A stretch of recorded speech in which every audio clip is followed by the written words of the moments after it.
कधीच नाही चुकणार तुमचे फेवरेट टीव्ही शोज झी5 सोबत, तेही एकदम फ्री। किंवा तू का घेतलंस किल्ल्या त्या फ्लॅटच्या? मला नाही आवडलंय अजिबात। आशू, अरे तू आजारी पडलास, इथल्या खाण्यामुळे पाण्यामुळे तुला त्रास झाला हे मलाही नाही आवडत। अगं फक्त पोट बिघडलंय माझं, तर तू किल्ल्या घेतल्यास त्यांच्याकडनं? आशू, मी भाऊंशी खोटं बोलले आज। तू विचार कर, त्यांना जर हे सगळं कळलं असतं तर काय वाटलं असतं? वाईटच वाटलं असतं ना त्यांना। आणि मला आता वाटतंय तसं काय? मलाही वाईटच वाटतंय। हे बघ, आपण ना त्या फ्लॅट मध्ये राहायला जाऊया, जितकं जमेल आपल्याला जेवढे पैसे लागतील तेवढ्याच गोष्टी घेऊया आणि तिथे छान राहूया ना। काय उपयोग मग या सगळ्याचा? तुला काय वाटतं शिवा, मला या फ्लॅट बद्दल माहित नसेल? मी तुला अजून 4 प्रॉपर्टी सांगतो ज्या माझ्या नावावर आहेत आणि रिकाम्या पडल्यात। मी का नाही गेलो तिथे राहायला? कारण मला एक काहीतरी पॉइंट प्रूव्ह करून दाखवायचं आहे, बरोबर? मी इथेही राहायला नकार दिला तुझ्या घरी।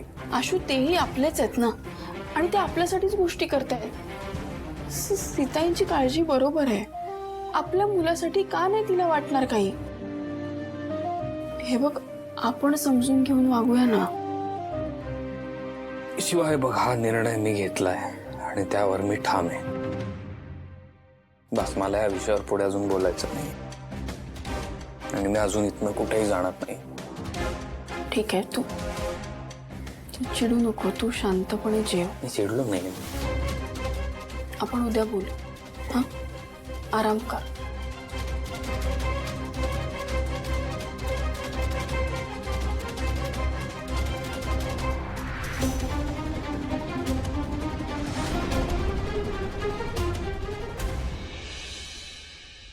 तुम्ही तिच्या हातात किल्ल्या का दिल्यात?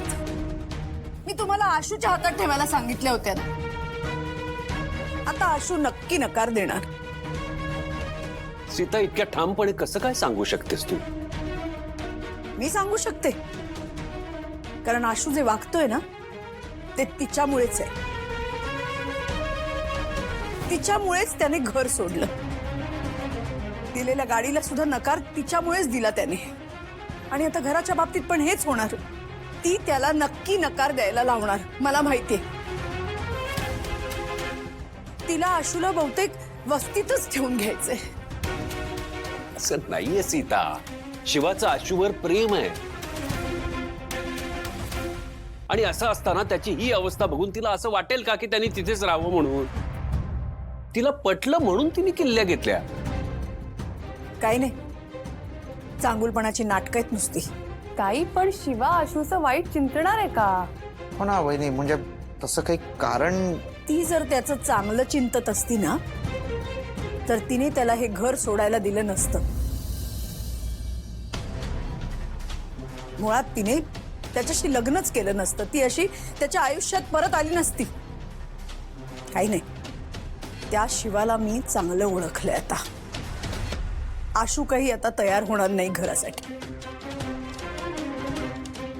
मला माहिती।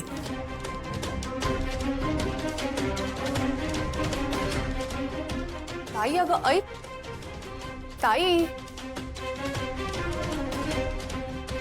काय आहे याचं या? हे कधी खुश होणार आहे? आशू शिवाय एकत्र नाही झालं सुरू, कधी संपणार आहे हे सगळं? भाऊ, संपेल हे, खरंच संपेल। कारण वहिनी आणि शिवा दोघींना पण आशूचं चांगलं झालेलं पाहायचंय ना। तुम्ही बघा, नक्कीच कधी ना कधी त्या एकत्र येतील। भाऊ,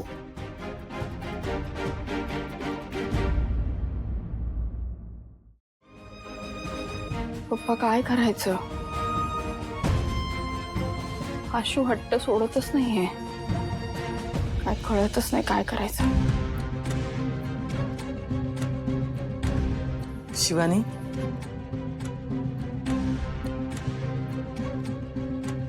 बोललीस जावई बापूंची?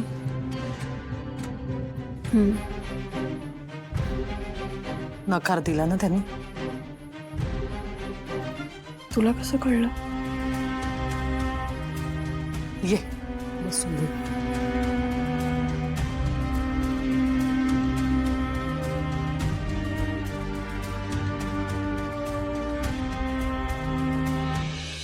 शिवानी, आता जावई बापू नेमकं कसा विचार करतायत, काय विचार करतायत ना, हे कळतंय मला.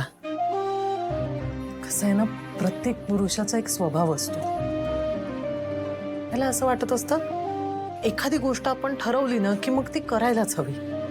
मग काही झालं तरी चालेल. या गोष्टीत स्वाभिमान असतो, पण थोडासा गर्व सुद्धा असतो. तुझ्या पप्पांचंच उदाहरण घे ना. तुझे पप्पा स्वभावाने खूप चांगले होते ग. त्यांनी खूप चांगल्या गोष्टी केल्या, पण ना याच स्वभावामुळे त्यांनी काही निर्णय असे घेतले ना ज्यामुळे त्यांचं स्वतःचं सुद्धा नुकसान झालं. म्हणजे हा स्वभाव ना कधी कधी दुधारी तलवारी सारखा असतो. कधी फायदा होतो तर कधी कधी नुकसान सुद्धा होतं. आणि आता ना जावई बापू स्वतःच्या पायावर उभं राहायचा प्रयत्न करतायत आणि तू त्यांची साथ सोडता कामा नये. मी काय करू आई? तू तुझा मूळ स्वभाव सोडू नकोस. कसं आहे ना शिवानी, तुझं लग्न जावई बापूंशी जरी झालेलं असलं ना तरी तुझं नातं संपूर्ण देसाई कुटुंबाशी जोडलं गेलं. म्हणजे फक्त जावई बापूंची नाही तर त्यांच्या कुटुंबाची जबाबदारी सुद्धा तुझी आहे. जावई बापूंनी त्यांचं घर सोडलं असेल,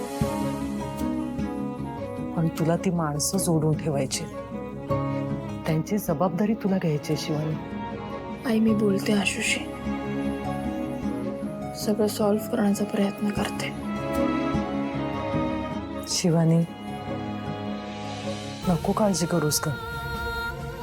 सगळं ठीक होईल बघ.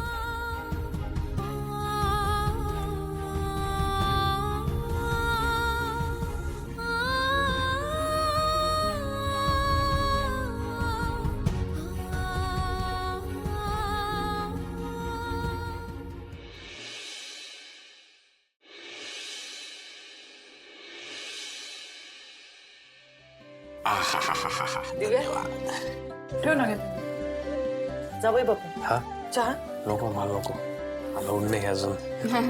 पण आता नक्की बरं वाटतंय ना जावई बापू? बरं वाटतंय आता, आणि वाटेल. थोडा आराम करायला सांगितलंय त्यांनी. याला बरं वाटतंय म्हणजे हा काही इथून आता जात नाही. हा मग आता आरामच करायचा, बाहेर कुठेही जायचं नाही. हा, आणि शिवानी ही तुझी जबाबदारी आहे. हो हो. ऍक्च्युली मला जावं लागणार आहे. अरे आता तुझ्या आरामाची जबाबदारी माझ्यावर दिली ना, हा मग मग जबाबदारी माझ्यावर दिली म्हणजे मी आराम करायचा असं नाही, आराम तुला करावा लागणार आहे. अरे बघ, ते मला माहिती आहे, पण मला नाही करता येणार आराम. मला जायला लागेल ऑफिसला. आशू, एक दिवस सुट्टी घेतल्याने काही होत नाही. अगं शिवा, आता जॉईन केलंय मी, असं नाही करतायत. हो माहिती आहे, पण मी तुझ्या ऑफिसमध्ये फोन केला होता. त्यांना म्हटलं तुला बरं नाहीये तर एक दिवस सुट्टी चालणार आहे. बघा, शिवानीवर जबाबदारी द्यायच्या आधीच तिने जबाबदाऱ्या पार पाडल्या सुद्धा. आता तुम्ही कुठेही जायचं नाहीये, घरीच आराम करायचा आहे. कुठे जात.